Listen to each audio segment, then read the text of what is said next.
How are the acoustics in this room, do you think? I think they're pretty good, actually.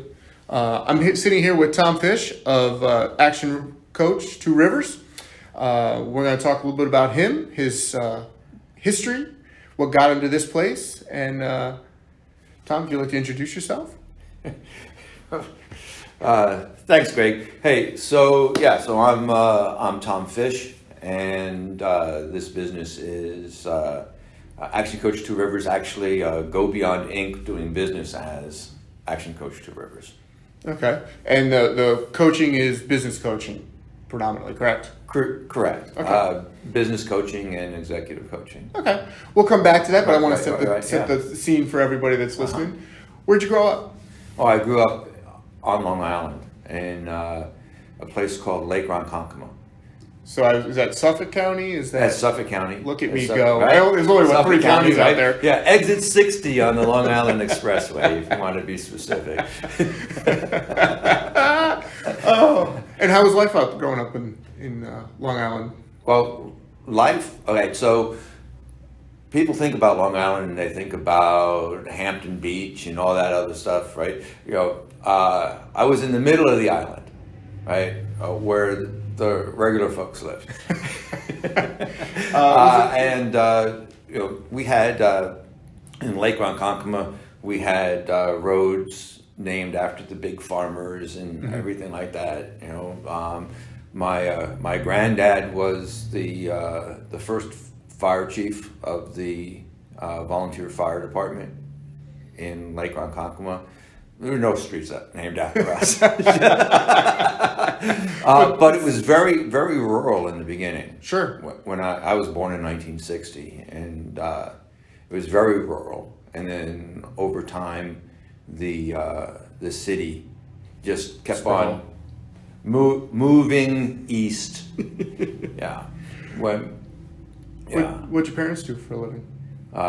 My dad was a sheet metal mechanic. Started out as a aerospace sheet metal mechanic first for Lockheed, okay, and then for Grumman, and then before Grumman got acquired, he had retired. Okay.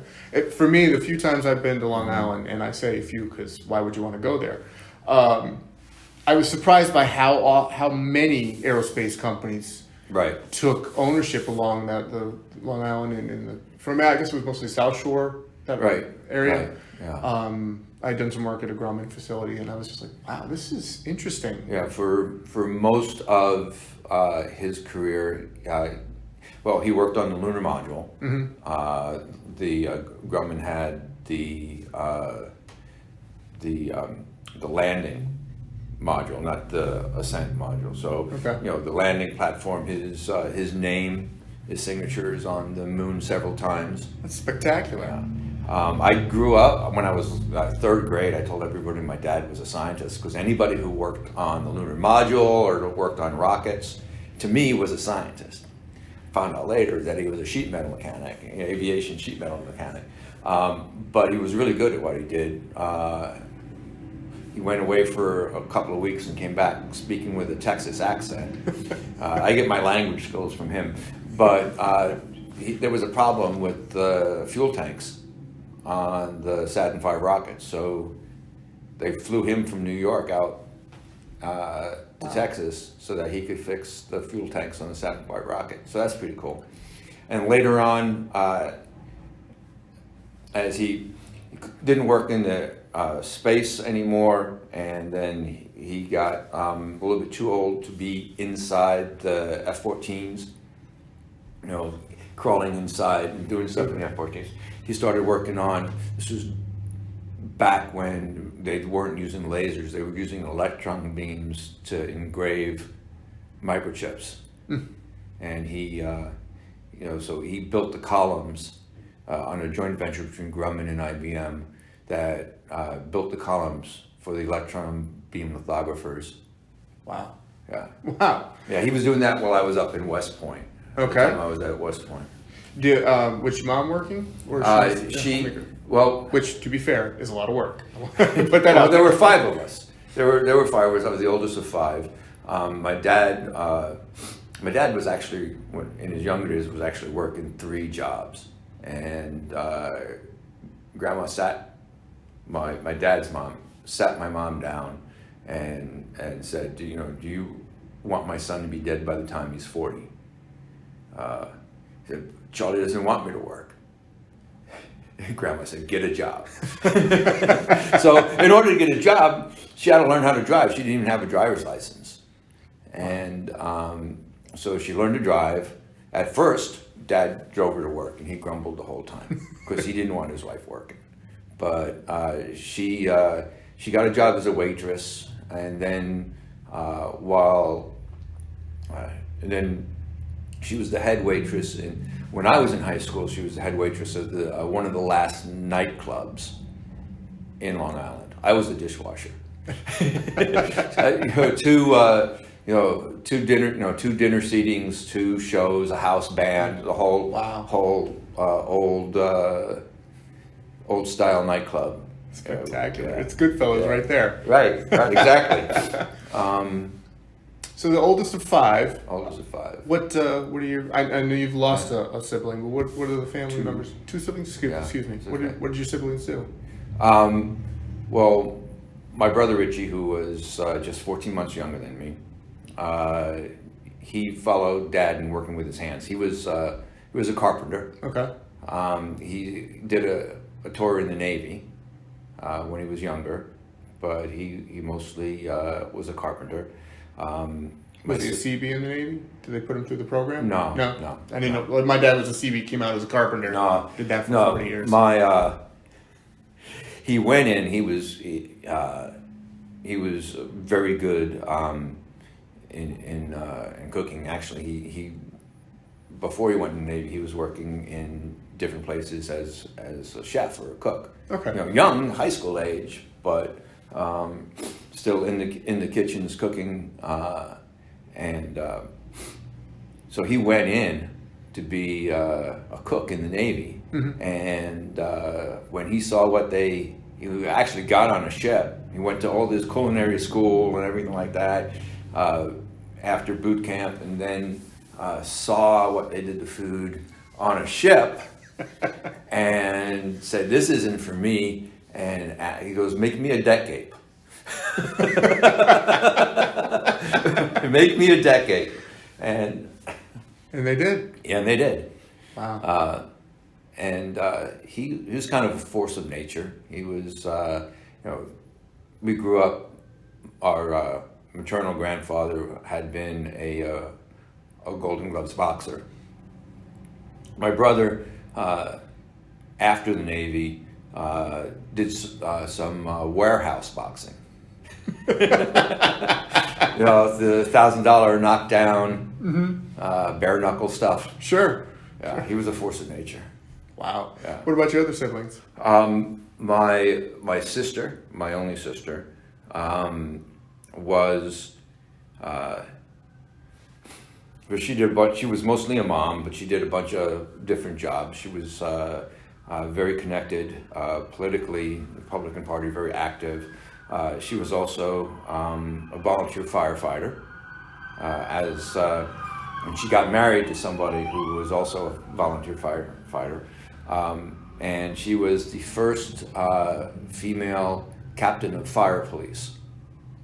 Still on Long Island? Yeah. Wow. First female captain of fire police. So she investigated fires. Wow. In her spare time. Right. And and then my brother Charlie, number 4, he had a career in the Army. He was enlisted, and he got out because he was medically discharged because of disabilities from his service. Gotcha. Yeah. Gotcha. So you'd mentioned you went to West Point. What was did you look at other services as well, or is that the only academy you applied to? No, I actually looked at I wanted, as a teenager, I wanted to be a fighter pilot. Okay. And so that was the Air Force or the Navy. I had A's, mostly A's in school, but dyslexia runs in my family. I have a mild case of it, enough to slow me down and mess me up on standardized exams. So I didn't get it. Actually, I got an alternate nomination to the Air Force Academy from my congressman. West Point called me up and said, "Hey, Tom, did you know that you would have gotten your congressperson's primary nomination to West Point had you asked for it?" And I said, "No, I didn't know that, but why didn't you even apply to West Point?" I said, "Well, last time I checked, the Army doesn't have jets." and then he said, "Well, what are you going to do next year?" I said, "Oh, I'm just going to go to the community college around here, and then I'll try again next year." "Well, we got a different idea." "Well, what would that be?" And "Well, we want you to enlist in the Army." So hold on a second. And he said, "No, hear me out, Tom.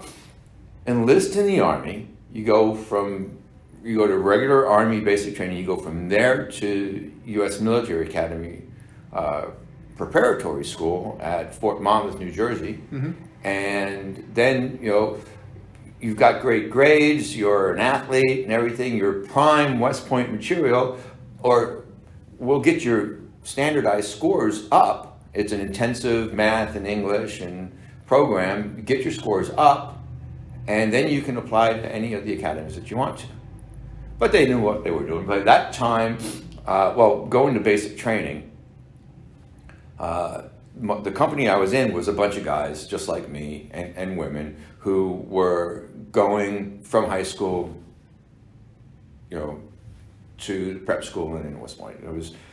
But around me, there were all these regular soldiers going through basic, volunteered from their life. This is this was in 1978.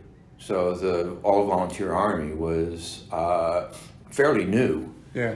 And I was like, wow, soldiers. There's something really cool about someone volunteering to give up their liberties to protect the freedoms of everybody else. And so I kind of fell in love with soldiers. And I found out something about myself, that I'm more motivated about people than I was about machines.